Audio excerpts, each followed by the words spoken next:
الحمدللہ رب العالمین والصلاة والسلام علی سید المرسلین وبعد اعوذ باللہ من الشیطان الرجیم بسم اللہ الرحمن الرحیم ارأیت الذی یکذب بالدین فذلک الذی یدعو الیتیم ولا یحض علی طعام المسکین فویل للمصلین الذین هم عن صلاتهم ساہون الذين هم يراءون ويمنعون الماعون وبعد وقال النبي صلى الله عليه وسلم فإن خير الحديث كتاب الله وخير الهدي هدي محمد صلى الله عليه وسلم وشر الأمور محدثاتها وكل محدثة بدعة كل بدعة ضلالة وكل ضلالة في النار وبعد رب اشرح لي صدري ویسر لی امری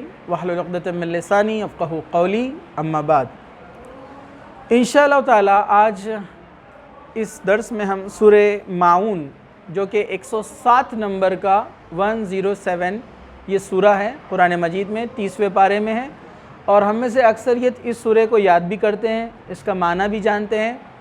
تو آج انشاءاللہ تعالی ہم دیکھیں گے اس سورہ کا پیغام کیا ہے، اس کی مختصر سی تفسیر، اور اس میں اللہ سبحانہ و تعالیٰ نے یہاں پر جو ہے کیا ہم کو جو ہے میسج دیا ہے، کیا احکامات اس میں بیان کیے گئے ہیں۔ یہ سورہ مکی ہے، آپ سبھی جانتے ہیں۔ اس سے پہلے میں نے آپ کو بات بتائی تھی کہ جو سورہ ہجرت سے پہلے، جو آیت ہجرت سے پہلے نازل ہوئی ان کو کہا جاتا ہے مکی، اور جو ہجرت کے بعد نازل ہوئے ان کو کہا جاتا ہے مدنی، چاہے پھر وہ کہیں بھی نازل ہوئے ہو، ٹھیک ہے۔ تو یہ مکی سورہ ہے، مطلب ہجرت سے پہلے نازل ہوا۔ آپ مکی صورتوں میں دیکھیں گے ایک خاص بات کہ جتنی بھی مکی صورتیں ہیں اس میں آپ دیکھیں گے اللہ سبحانہ و تعالیٰ نے توحید کا ذکر کیا ہے، کیونکہ وہاں مشرکین مکہ تھے، مسلمان ابھی اسلام میں داخل ہو رہے تھے لوگ۔ توحید کا ذکر ہے، قیامت کا ذکر ہے، قیامت آئیں گی، جی کا مطلب مر کے پھر سے جی کر اٹھنے کا بیان کیا گیا ہے، ٹھیک ہے۔ جنت اور جہنم کا ذکر ہے، اور کچھ پرانے لوگوں کے واقعات اور کچھ اخلاقیات پر جو ہے ذکر کیا گیا ہے۔ ان مکی صورتوں میں آپ کو یہ چیزیں ملیں گی۔ تو ویسے یہاں پر چند اخلاقیات کا ذکر کیا جا رہا ہے، کیونکہ اسلام جو ہے یہ اسلام کے اندر اخلاق کا جو ہے یعنی ایک دوسرے کی مدد کرنا، ایک دوسرے کے ساتھ حسن سلوک کرنا، ایک دوسرے کا تعاون کرنا، مدد کرنا، یہ جو معاون ہے لفظ بھی اسی سے آیا ہے، ایک دوسرے کی چھوٹی چھوٹی چیزوں میں ہیلپ کرنا اللہ کے نزدیک بڑا اہم ہے، اور اسی کے ذریعے سے لوگ اسلام میں داخل ہوئے ہیں۔ اللہ کے رسول صلی اللہ علیہ وسلم کے اخلاق، آپ کا رویہ، لوگوں کی مدد، صحابہ کا جو رویہ تھا لوگوں کے ساتھ، انہوں نے جو لوگوں کی مدد کی، اس وجہ سے لوگ اسلام میں داخل ہوئے، اس لیے اس کا بڑا اہم رول ہے۔ تو اللہ سبحانہ و تعالیٰ نے یہاں پر بھی چند چیزوں کا اسی طرح سے جو ہے ذکر کیا ہے۔ دیکھیے آیت نمبر 1 ہے ارأیت الذی یکذب بالدین، کیا تو نے اسے بھی دیکھا ہے جو قیامت کے دن کو جھٹلاتا ہے۔ یہ بات اللہ سبحانہ و تعالیٰ اللہ کے رسول صلی اللہ علیہ وسلم سے کہہ رہے ہیں، کیونکہ ہم جانتے ہیں قرآن مجید کیا ہے، اللہ اور رسول اکرم صلی اللہ علیہ وسلم کے بیچ کی بات چیت ہے، اور یہ آپ پر آیت نازل ہوئی ہے، یہ اللہ کا کلام ہے، اور یہ قیامت تک کے لیے ہدایت ہے۔ تو یہاں پر اللہ سبحانہ و تعالیٰ اللہ کے رسول صلی اللہ علیہ وسلم سے کہہ رہے ہیں کہ کیا آپ نے اس کو دیکھا جو قیامت کے دن کو جھٹلاتا ہے، مطلب آگے جو باتیں آ رہی ہے، آگے جن برائیوں کا ذکر کیا جا رہا ہے، مطلب لوگ اس کو معمولی تو سمجھتے ہوں گے، لیکن اللہ کے نزدیک کیا ہے، جو وہ بدعمالیاں کرتا ہے اس کا ایمان آخرت پہ نہیں ہے، قیامت کے دن کو وہ شخص نہیں مانتا، مر کے پھر سے اٹھنے پر اس کا عقیدہ نہیں ہے، تبھی تو وہ ایسی برائیاں کر رہا ہے، اس کو اپنے رب سے ملنے کی امید نہیں لگ رہی ہے، مطلب وہ اس کو اللہ کا ڈر نہیں ہے کہ مجھے یہ اکاؤنٹیبلٹی یعنی یہ حساب جا کر دینا ہے۔ تو اس لیے اللہ تعالیٰ نے اس انداز میں یہاں پر بات شروع کی، کیا آپ نے اس کو دیکھا جو قیامت کے کیا آپ نے اس کو دیکھا جو قیامت کے دن کو جھٹلاتا ہے۔ آگے فرمایا فَذَلِكَ الَّذِي يَدُعُ الْيَتِيمَ، یہی ہے وہ جو یتیموں کو دھکے دیتا ہے۔ یتیموں کے تعلق سے احادیث میں ان کے ساتھ اچھا بیہیو کرنے، اچھا رویہ اختیار کرنے کی بڑی فضیلت آئی ہے ان کی مدد کرنے کے تعلق سے۔ جیسے قرآن مجید میں ایک جگہ کہا کہ جو لوگ یتیموں کا مال کھا رہے ہیں وہ اپنے پیٹوں میں کیا کر رہے ہیں؟ آگ بھر رہے ہیں، سورہ بقرہ کے اندر۔ تو یتیموں کے تعلق سے بڑا شفقت والا معاملہ اسلام نے کیا ہے۔ کیوں؟ اس کی وجہ ہم سبھی جان سکتے ہیں، دیکھ سکتے ہیں۔ یتیم جو شخص ہوتا ہے، جو بچہ ہوتا ہے، اس کے والد نہیں ہیں یا والدین نہیں ہیں اس کے، تو ظاہر سی بات ہے وہ اپنے آپ کو سوسائٹی میں، سماج میں کمزور، تنہا، اکیلا محسوس کرتا ہے۔ ہم جس طریقے سے دیکھتے ہیں کہ اگر کوئی لڑکا ہے، کوئی بچہ ہے، اس پر کوئی زور زبردستی کرتا ہے، مار پیٹ کرتا ہے، لڑائی جھگڑا کرتا ہے، تو وہ فوراً کیا کہتا ہے؟ رکو میں اپنے بابا کو، اپنے والد کو، اپنے فادر کو بلا کے لے کر آتا ہوں، کیونکہ اس کے پیچھے وہ سپورٹ سمجھتا ہے اپنے والدین کو۔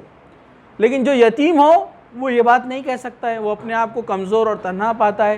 تو اسلام نے یہ ذمہ داری مسلمانوں پر، یعنی سوسائٹی میں اور سماج میں رہنے والے ایمان والوں پر یہ ذمہ داری دی ہے کہ اس یتیم کی آپ کفالت کرو، اس کی دیکھ ریکھ کرو، اس کی دیکھ بھال کرو۔ اور اللہ تعالیٰ اسی کے ذریعے سے لوگوں کو آزماتا ہے۔ کسی کو اللہ نے یتیم بنایا، اس کے لیے ٹیسٹ ہے، لیکن اس کے اطراف میں رہنے والوں کے لیے بھی ٹیسٹ ہے کہ اس کے ساتھ اچھائی کا معاملہ کرے، ورنہ اس کو حساب دینا پڑے گا۔ تو کہا کہ جو یتیموں کو دھکے دیتا ہے، کیونکہ عرب میں یہ ایک برائی تھی، جو یتیم ہو جاتا اس کا کوئی پرسان حال نہیں ہوتا، سب اس کے ساتھ برا سلوک کرتے اور کوئی اس کو دیکھ ریکھ کرنے والا نہیں ہوتا۔ اللہ کے رسول صلی اللہ علیہ وسلم خود یتیم تھے، آپ اس بات کو بہت اچھی طریقے سے سمجھتے بھی تھے۔ ایک واقعہ بھی بڑا مشہور ہے، آپ نے سنا ہوگا، اللہ کے رسول صلی اللہ علیہ وسلم عید کی نماز کے لیے نکلے تو ایک یتیم بچہ آپ کو ملا، بال پورے بکھرے ہوئے تھے، دھول مٹی میں، کپڑے پورے خراب تھے۔ تو اللہ کے رسول صلی اللہ علیہ وسلم نے کہا کہ کیا تم ہمارے ساتھ عیدگاہ نہیں چلو گے نماز کے لیے؟ اس نے کہا کہ میں یتیم ہوں، میرا کوئی نہیں ہے۔ اللہ کے رسول صلی اللہ علیہ وسلم اس کو گھر لے گئے، گھر لے جا کر اپنی ازواج مطہرات کے پاس اس کو دیا، کہا کہ اسے نہلاؤ دھلاؤ، اس کو اچھے کپڑے پہناؤ، اس کے سر میں تیل لگایا اور اپنے کاندھے پر بٹھا کر اس کو اللہ کے رسول صلی اللہ علیہ وسلم عیدگاہ لے کر گئے۔ یہ آپ کا معاملہ تھا یتیموں کے ساتھ میں۔ تو اپنی امت کو آپ نے یہ تعلیم دی کہ یتیموں کے ساتھ کیسا معاملہ کیا جائے۔ اس کے برعکس جو لوگ یتیموں کو دھکے دیتے ہیں، ظلم کرتے ہیں، ان کی پراپرٹی جائیداد وغیرہ چھین لیتے ہیں، کھا لیتے ہیں، ہڑپ کر لیتے ہیں، تو قرآن نے تو کہا سورہ بقرہ کے اندر یہ اپنے پیٹ میں آگ بھر رہے ہیں۔ دوسرا، اللہ سبحانہ وتعالیٰ نے یہاں پر یہ پیغام دیا کہ اس شخص کا قیامت پر ایمان نہیں ہے جو یتیموں کو دھکے دیتا ہے۔ پھر آگے فرمایا وَلَا يَحُضُّ عَلَى طَعَامِ الْمِسْكِينِ، اور مسکین کو کھلانے کی ترغیب نہیں دیتا ہے۔ مسکین وہ ہوتا ہے جس کے ایک وقت کے کھانے کا بھی کوئی عطا پتہ نہ ہو، ان کو مسکین کہتے ہیں۔ مطلب ابھی صبح کھایا ہے، اب شام میں کیا رہے گا اس کے پاس کچھ پتہ نہیں ہے، یہ مسکین ہے۔ ایک وقت کا کھانا جس کے پاس نہ ہو وہ مسکین ہوتا ہے۔ ان لوگوں کی مدد کرنے کے تعلق سے بھی قرآن اور احادیث میں کافی فضیلت آئی ہے۔ ان لوگوں کو جو مدد کرتا ہے صدقہ خیرات کے ذریعے سے، زکوٰۃ کے ذریعے سے، اللہ سبحانہ وتعالیٰ آپ کے مال میں اضافہ کرتا ہے، آپ کی نیکیوں میں اضافہ کرتا ہے، آپ پر آنے والی مصیبتیں جو ہے اللہ سبحانہ وتعالیٰ اس کے ذریعے سے ٹال دیتا ہے، اور بہت ساری اس کی فضیلتیں ہیں۔ تو یہاں پر کہا کہ جو مسکینوں کو کھانا کھلانے کی ترغیب نہیں دیتا، یہ بھلائی کے کاموں میں جو حصہ نہیں لیتا ہے، اس کا بھی قیامت کے دن پر ایمان نہیں ہے۔ مطلب اللہ کے نزدیک یہ چیزیں بہت بہت بری ہے، جس کو ہم بہت معمولی سمجھتے ہیں، اور اس زمانے میں بھی مشرکین مکہ ان چیزوں کو کوئی اہمیت نہیں دیا کرتے تھے، ٹھیک ہے۔ اس لیے ان برائیوں کو اللہ سبحانہ وتعالیٰ نے ایک ایک کر کے گنوایا ہے۔ آگے فرمایا فَوَيْلٌ لِّلْمُصَلِّينَ، ان نمازیوں کے لیے ہلاکت ہے۔ دیکھیے آیت بڑی خطرناک ہے۔ نماز نہیں پڑھنے والوں کا یہاں پر ذکر نہیں ہے، نماز پڑھنے والوں کا ہے، مسلین۔ ہلاکت ہے مطلب بربادی ہے۔ یہاں جو لفظ استعمال کیا ہے فویل، ویل جو لفظ استعمال ہوتا ہے، ویل جہنم کا ایک مقام ہے، اس کا مطلب ہلاکت اور بربادی بھی ہوتی ہے اور افسوس بھی ہوتا ہے۔ تو اللہ سبحانہ وتعالیٰ کہہ رہا ہے ہلاکت ہے، بربادی ہے ان نمازیوں کے لیے۔ اب کون سے نمازی ہیں جن کی یہاں پر ہلاکت اور بربادی کا ذکر کیا جا رہا ہے؟ الذین هم عن صلاتهم ساہون، جو اپنی نماز سے غافل رہتے ہیں۔ تو مفسرین نے اس کی الگ الگ تفسیر کی، سب کو ملا دیا جائے تو سب کا معنی سیم وہی نکلتا ہے اور سب اس میں شامل ہے۔ مفسرین نے لکھا نمازیوں سے غافل رہنے والے لوگ کون ہیں؟ ایک جو نماز نہیں پڑھتے، ایک جو نماز ہی نہیں پڑھتے، نماز پڑھتے ہیں، ایک ٹائم پڑھتے، 2 ٹائم پڑھتے، 3 ٹائم پڑھتے، نماز پڑھتے ہیں سستی کے ساتھ پڑھتے، جو منافقین کی صفت ہے، جب بھی نماز کے لیے کھڑے ہوتے تو سستی کے ساتھ کھڑے ہوتے ہیں، قرآن نے کہا۔ تو یہ سستی سے جو لوگ نماز پڑھتے ہیں، جان پہ اٹھ کر نماز پڑھتے ہیں، بس ٹال مٹول کے لیے نماز پڑھتے کہ پڑھ لیں گے نہیں تو لوگ کہیں گے کہ بھائی مسلمان ہیں، نماز کیوں نہیں پڑھتے۔ اس زمانے کے منافقین بھی پڑھتے تھے نا دکھانے کے لیے نماز، کیونکہ دکھاوے کی نماز شرک ہے، ٹھیک ہے۔ تو ایک تو نماز پوری نہیں پڑھتے ہیں، کچھ پڑھتے ہیں کچھ نہیں پڑھتے ہیں، دوسرا نماز میں سستی اور کاہلی کرتے ہیں۔ کچھ مفسرین نے یہ بھی لکھا ہے نمازوں کو ان کے اوقات میں نہیں پڑھتے ہیں، جب دل بولا اپنی مرضی سے پڑھتے ہیں، جبکہ نماز کا حق یہ ہے کہ اول وقت میں پڑھا جائے، جب اس کا ٹائم ہو جاتا ہے نماز پڑھ لینا چاہیے، خواہ ان نیسیسری تاخیر نہیں کرنا چاہیے۔ تو علماء کہتے ہیں کہ یہ بھی اس میں شامل ہے جن پر ہلاکت اور بربادی ہے، جو اول وقت میں نہیں پڑھتے ہیں۔ اول وقت میں نماز پڑھنا چاہیے، جو نماز کا وقت شروع ہو جائے، مجبوری ہو لیٹ ہو جائے تو مسئلہ نہیں ہے، ٹھیک ہے۔ اسی طرح جو ہے جو نماز میں غافل رہتے، ریئل میں مینٹلی ایبسینٹ جس کو ہم کہتے ہیں، یہ بھی منافقین کا ایک جگہ ذکر آیا ہے کہ اللہ کو یاد کرتے ہیں لیکن بہت ہی قلیل، تھوڑا سا، ان لوگوں پر بھی جو ہے ہلاکت ہے۔ آپ دیکھتے ہیں بہت سارے لوگ نماز کے لیے کھڑے ہوتے ہیں، نماز ایک میکینیکل ورک ہے، برابر چلتا رہتا ہے، 4 رکعت ظہر کی پڑھنا ہے تو برابر 4 رکعت ہوتی ہے، لیکن پوری نماز میں کدھر تھے پتہ نہیں ہے نا، سارا ہوم ورک اس میں یاد آتا ہے، برابر ہے کہ نہیں ہے، گھر پہ کیا کیا سامان لانا ہے، شام میں کدھر جانا ہے، پوری پلاننگ نماز میں چلتی ہے۔ کیوں؟ حدیث میں انسان جب نماز کے لیے کھڑے ہوتا ہے تو شیطان آتا ہے دوڑتے ہوئے اور آ کر اس کو وہ چیزیں یاد دلاتا ہے جو وہ بھلا چکا تھا، مطلب جو پینڈنگ ورک تھے اس کو یاد نہیں تھے لیکن نماز پڑھتے ہی فوراً یاد دلاتا ہوں، تاکہ آپ کا نماز میں سے دھیان وہ بھٹکا دے۔ تو ایسے سارے نمازیوں کے لیے ہلاکت ہے، اس لیے نماز ہم کیا کریں؟ خشوع خضوع کے ساتھ نماز پڑھے، نماز کے وقت سے پہلے مسجد میں پہنچے، اور عورتیں بھی نماز کا وقت جب شروع ہو جائے، اذان ہو جائے تو فوراً وضو کر کے اچھی طریقے سے تیار ہو کر نماز کے لیے ریڈی ہو۔ ایسا نہ ہو کہ بس کہیں اور جانا ہے، بس 5-10 منٹ میں کیسے بھی فٹافٹ کمپلیٹ کر دیا۔ لڑکے مسجد میں جائیں، نماز کے وقت سے پہلے جائے تاکہ سکون سے وہ بیٹھ جائے، ورنہ کیا ہوتا ہے گڑبڑی میں کیا ہوتا ہے۔ اس لیے تو نماز میں دوڑ کر جانے کا، اذان سننے کے بعد دوڑ کر جانے کا آپ کو حکم نہیں ہے۔ کیوں؟ کچھ بھی ہو سکتا ہے، ایکسیڈنٹ، پھر گر پڑ سکتے آپ، کچھ نقصان تکلیف آپ کو پہنچ سکتی ہے، تو کچھ لوگ بڑے گڑبڑی میں رہتے ہیں۔ نماز سکون سے ادا کرنی چاہیے۔ میں دیکھا ایک صاحب دوڑتے ہوئے آئے مسجد میں، جلدی جلدی وضو کرے، نماز میں صفیں بنتی ہے نا، بیچ میں کبھی کبھار کالم آ جاتے ہیں، اور وہ کالم کے پاس تھوڑی سی جگہ تھی اتنی، وہ بھاگتے ہوئے آئے، اپنا رکو جانے والا تھا، رکو مل گیا تو رکعت مل جائیں گی، تیز دوڑتے ہوئے آئے اور رکعت باندھ لیے، اور سامنے کالم۔ اب بیچارے پریشان، اب کیا کرنا، اب اس میں بھی اب مسئلہ ہے، اب کیا حل دینا اس کا سمجھ میں نہیں آ رہا ہے، برابر ہے کہ نہیں ہے۔ بیچارے وہیں کالم کے پاس ٹیڑھے ہو کر رکو کر رہے، سجدہ بھی وہیں گول گول ہو کر، گڑبڑی، سکون کے ساتھ نماز کے لیے نہیں گئے۔ نماز کے لیے جاتے ہیں، موبائل سوئچ آف کیجئے، اس کو سائلنٹ پہ رکھیے، کبھی ہوتا ہے کوائنز چلر وغیرہ اوپر کے پاکٹ میں، اس کو نکال کے رکھیے، نماز میں جاتے پورے کوائن گرتے، پھر بیچارے دیکھا میں بہت سارے لوگ نماز میں بھی ادھر ادھر چلتے رہتا ان کا، ادھر کتنے کوائن گئے، ادھر کتنے کوائن گئے۔ یہ سب چیزیں آپ کو ڈسٹرب کرتی ہیں نا نماز کے اندر۔ ہاں، تو پہلے ہی تیاری سے سکون اور خشوع اور خضوع کے ساتھ جائیے، اول وقت میں پڑھیے، اور ایسا سوچیے جب آپ نماز پڑھتے ہیں تو باقی تمام چیزوں کو آپ بھلا دینا، امیجن کرنا ہے کہ بس آپ اللہ کے سامنے کھڑے ہیں، آپ اللہ کو دیکھ رہے ہیں۔ حدیث میں ہے نا، احسان یہ ہے کہ عبادت ایسی کر، اللہ کے رسول نے فرمایا جیسے تو اللہ کو دیکھ رہا ہے، اور یہ کیفیت پیدا نہ ہو تو کم سے کم یہ سوچ کے اللہ تجھے دیکھ رہا ہے، تو ڈیفینیٹلی آپ جب یہ سوچیں گے نا تو آپ کا نماز میں بڑا سکون اور اچھے سے دھیان لگے گا۔ اور جو سورے ہم پڑھتے ہیں نا قرآن میں، اس کے ترجمے یاد کیجئے آپ، چھوٹے چھوٹے سورے جو آپ اکثر پڑھتے ہیں، کیونکہ جب آپ نماز پڑھتے ہیں اور جب آپ یہ سورہ پڑھیں گے ارائیت الذی یکذب بالدین، کیا تو نے اس شخص کو دیکھا جو یوم جزا کو، قیامت کے دن کو جھٹلاتا ہے، تو ترجمہ جب ساتھ ساتھ چلے گا آپ کا تو آپ کا دل نماز میں بہت اچھے طریقے سے لگتا ہے، کیونکہ آپ کا کنیکشن اللہ سے ہوتا ہے اور آپ کو پتہ چلتا ہے کہ آپ کیا کہہ رہے ہیں اور کس سے بات کر رہے ہیں۔ تو یہ بہت اہم چیز ہے، نماز کو خشوع و خضوع کے ساتھ پڑھا جائے، اس کے وقت پر پڑھا جائے، اخلاص کے ساتھ، پورے دل جوئی کے ساتھ، کسی کو دکھاوے کے لیے نہ پڑھا جائے ورنہ وہ شرک ہو جائے گا، ٹھیک ہے؟